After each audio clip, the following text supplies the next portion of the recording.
भगवान शंकर का संवाद कर रहे हैं।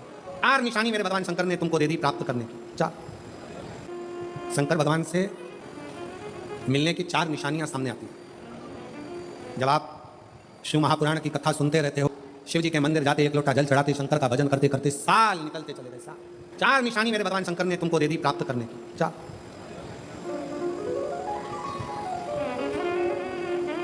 संकेत शिव मिलने के, शिव समागम के, शंकर को प्राप्त के।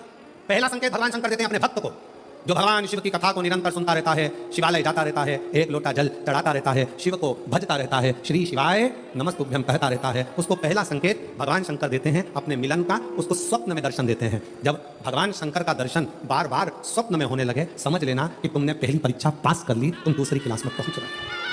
दूसरी क्लास शिव जी से मिलने के 4 संकेत मेरे भगवान शंकर दे देते। पहला संकेत कौन सा है? जम के उत्तर दो। शंकर भगवान जम के बोलो, कहाँ आने लगे? सपने। और रात शाम, वो कहते हैं ना, रात शाम सपने में आए, वो कहते रात शिव सपने में आए, बोले मेरे सपने में आए और गंगा बहा गए, गंगा बहा गए। भगवान शिव जब स्वप्न में दिखने लगे, स्वप्न में आने लगे, स्वप्न में दिखने लगे, समझ लेना तुम्हारी पहली परीक्षा पास हो गई और तुम आगे बढ़ गए। आगे अब शिव तुम्हारे करीब में आ रहे हैं। दूसरा संकेत भगवान शंकर देते हैं शिव महापुराण की कथा सुनने वालों को। पहला संकेत शिव जी ने दिया, अगर शंकर सपने में आए, समझ लेना शिव जल्दी मिलने वाले हैं। दूसरा संकेत, जिस शिवलिंग की तुम घर में पूजन करते हो, जिस शिवलिंग के मंदिर में पूजन करते हो, मान लो वो शिवलिंग कभी तुमको उसमें शंकर का प्रतिबिंब दिखने लगे, कभी तुम्हें ऐसा लगे कि कोई मुझे झांक रहा है, कभी तुम्हें ऐसे लगे कि मंदिर में और कोई भी है, तुम्हें कभी लगने लगे कि ये शंकर का शिवलिंग हिल रहा है, कभी तुम्हें लगे तुम्हारे घर में रखा हुआ शंकर का शिवलिंग कोई मनुष्य की आकृति जैसा दिख रहा है, कभी तुम्हें लगने लगे कि जिस मंदिर में मैं जाती हूँ वहां का शंकर का शिवलिंग ऐसा लग रहा है कि मंदिर में और भी लोग बैठे हैं, तुम मंदिर से निकल रही थी, पीछे से कोई की आवाज आई, तुमने पलट कर देखा, कोई नहीं, तुम्हें लगने लगे, समझ लेना कि तुमने शिव पुराण की दूसरी परीक्षा पास कर ली, शंकर तुम्हारे करीब में आने चाहिए, शिव तुम्हारे करीब में आ रहे हैं, करीब। और शिव महापुराण की तीसरी परीक्षा शंकर संकेत देते हैं, मिलन का संकेत। पहला संकेत स्वप्न, दूसरा संकेत अपने इष्ट मूर्ति का हलचल, और तीसरा संकेत जब आप कुछ सोचो और वैसा की वैसा ही तुम्हारे साथ 2 दिन या 5 दिन में हो जाए, समझ लेना कि तीसरा संकेत दे दिया, मतलब शंकर तुरंत मिलने वाला है।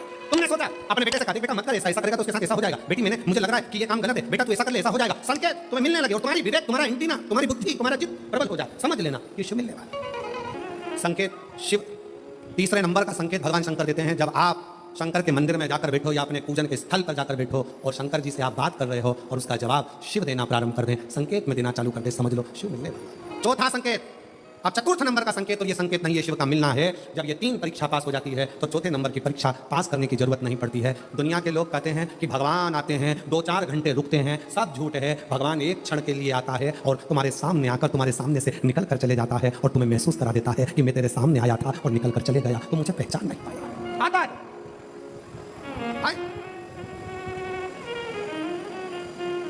5 दिन की शिव पुराण चल रही है, सुबह से लेकर रात तक, रात से लेकर सुबह तक, सुबह से लेकर रात तक, 5 दिन की यह शिव पुराण कल विराम हो जाएगी। कल तक में तुमने 5 दिन जो सुबह भोजन से लेकर नाश्ते से लेकर रात को सोने तक और सोने से सुबह तक, सुबह से फिर रात तक जो क्रम करा, 5 दिन का क्रम उठाकर देखना। अगर तुमने दिल से पंडाल में शिव महापुराण की कथा सुनी है तो श्रवण करने वाले को एक क्षण के लिए शंकर का दर्शन होता जरूर है, भले वो किसी अंश रूप में हो। जब ये शिव का लोक है, शंकर का लोक है, तो जब हम हृदय से भगवान शिव को पुकारते हैं तो एक क्षण के लिए शिव आता है। श्री शिवाय नमस्ते, चित्तवृत्ति में वही समाहित हो। कोई पुण्य का भागी नहीं है, सबके सिर पर पाप की गठरिया। पार्वती अमरनाथ की गुफा में भगवान शंकर कहते हैं, संसार सागर में कलयुग में आपका जन्म हुआ है तो मस्तक पर पाप की गठरिया भरी पड़ी है। कोई तुमसे कहे कि हमारा श्राप लग जाएगा, बद्दुआ लग जाएगी, ये लग जाएगा, वो लग जाएगा, दुनिया के लोग तुम्हें डराएंगे, धमकाएंगे, डरने की जरूरत नहीं है। संसार सागर में कोई दूध का धुला हुआ नहीं है। शिव पार्वती से कहते हैं संसार में वही श्रेष्ठ है जो शिव की आराधना में डूबा है और शंकर के मंत्र का स्मरण करता है।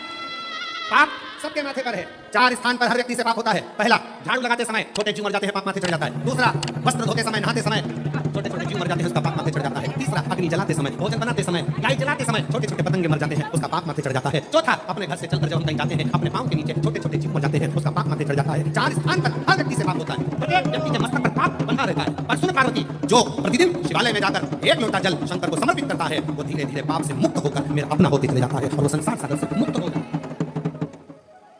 बहुत डराया गया संसार में, लोगों ने खूब डराया आप लोगों को, ऐसा मत करना पाप लग जाएगा, ऐसा मत करना पाप लग जाएगा, ये मत करना पाप लग जाएगा, भगवान को ऐसे भोग लगा दिया पाप लग जाएगा, भगवान को ऐसे जल चढ़ा दिया पाप लग जाएगा, भगवान को ऐसा कर दिया पाप लग जाएगा, भगवान को ऐसे प्रणाम कर दिया पाप लग जाएगा। शिव महापुराण ने सब कुछ समाप्त कर दिया। शिव महापुराण ने तो एक ही बात कही कि बच्चा गंदे नाली में गिर जाए, बच्चा गंदे पानी में गिर जाए, बच्चा गंदे कीचड़ में गिर जाए, उसको कोई नहीं उठाएगा, कोई गले से नहीं लगाएगा। बच्चा कीचड़ में गिरा हुआ केवल एक माँ और एक बाप होते हैं जो कीचड़ में गिरे हुए बच्चे के कपड़े नहीं देखते, उसको गले से लगा लेते हैं। उसी तरह संसार में कितना भी पाप हो जाए, शंकर के मंदिर जाना मत छोड़ना, क्योंकि वो पाप ऐसा है कि तुम कितने भी पापी हो तो भी गले से लगाकर तुम्हें तार देगा, तो भी तार देगा। तुमसे कहे पाप लगेगा, पाप लगेगा। शिव जी की भक्ति में, भजन में, स्मरण में उल्टा जपो, सुल्टा जपो, कैसे जपो, दिन में जपो, रात में जपो, शुद्ध में जपो, अशुद्ध में जपो, जैसे हो वैसे जपो। शंकर का नाम जपने वाले पर भगवान कृपा करता है। जो दिल से श्री शिवाय नमस्तुभ्यम बोलता है वो शंकर की औलाद, शिव का पुत्र कहलाता है। श्री शिवाय नमस्तुभ्यम बोलने वाले पर शंकर कितनी भी समाधि में लगे हो, श्री शिवाय नमस्तुभ्यम बोलने वाले को शिव नेत्र खोलकर दर्शन देते हैं।